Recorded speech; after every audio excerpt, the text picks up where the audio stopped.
રાજકોટ મહાનગરપાલિકા દ્વારા સ્વદેશી સાયક્લોથોનનું આયોજન થયું છે. ફિટ ઇન્ડિયા અને સ્વદેશીના થીમ સાથે થયેલી આ સાયક્લોથોનમાં આજે 3200થી વધારે પાર્ટિસિપન્ટ રજિસ્ટ્રેશન કરાવીને જોડાયા છે. 5 કિલોમીટરનો અમારો રૂટ છે અને આ રૂટના અંતે જે પાર્ટિસિપન્ટ્સ આવશે એ બધામાંથી એક ડ્રો કરી અને 5 સાયકલ્સ પણ મહાનગરપાલિકા દ્વારા ઇનામ સ્વરૂપે આપવામાં આવશે. ખૂબ સારું પાર્ટિસિપેશન પણ છે અને સૌથી મહત્ત્વની વસ્તુ કે લોકો એક આ બંને થીમની સાથે એટેચ થઈને જોડાયા છે. હું તમામને શુભેચ્છા આપું.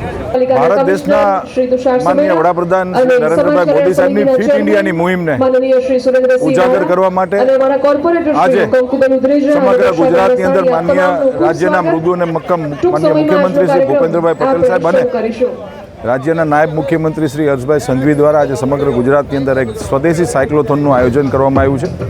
તેના ભાગરૂપે રાજકોટ મહાનગરપાલિકા દ્વારા આજે રાજકોટના રેસકોર્સ રિંગ રોડ ઉપર સરદાર વલ્લભભાઈ પટેલની પ્રતિમાએથી આજે રાજકોટ શહેરના અલગ અલગ બાળકો, વડીલો, માતાઓ અને બહેનો દ્વારા 4000થી વધુ લોકોએ પાર્ટિસિપેટ કરવાના છે.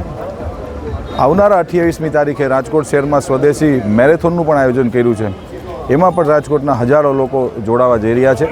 માનનીય પ્રધાનમંત્રી શ્રી નરેન્દ્રભાઈ મોદી સાહેબ, માનનીય મુખ્યમંત્રી શ્રી ભૂપેન્દ્રભાઈ પટેલ સાહેબ અને નાયબ મુખ્યમંત્રી માનનીય શ્રી હર્ષભાઈ સંઘવી સાહેબની ફિટ ઇન્ડિયા ફિટ ગુજરાતની મુહિમને ચરિતાર્થ કરતા આજે રાજકોટ શહેરના સૌ લોકો સાયકલ ચલાવવાના છે. રાજકોટવાસીઓ જે રેસકોર્સની અંદર જે શિયાળાની ઠંડીની અંદર જે પ્રકારે વોકિંગ કરે છે, પોતાના શરીરને તંદુરસ્તી સારી રાખવા માટેની જે મુહિમ ઉપાડી છે અને ખાસ કરીને અભિનંદન આપું છું કે રાજકોટ મહાનગરપાલિકાના આજના સાયક્લોથોનની અંદર આપ રાજકોટના લોકો જોડાણા છો તે બદલ પણ ખૂબ ખૂબ અભિનંદન આપું છું અને 28મી તારીખના સ્વદેશી મેરેથોનની અંદર પણ આપ સૌ જોડાવ એવી મારી નિમંત્રણ છે. ઉષાબેન રાજદેવ 76 રનિંગ.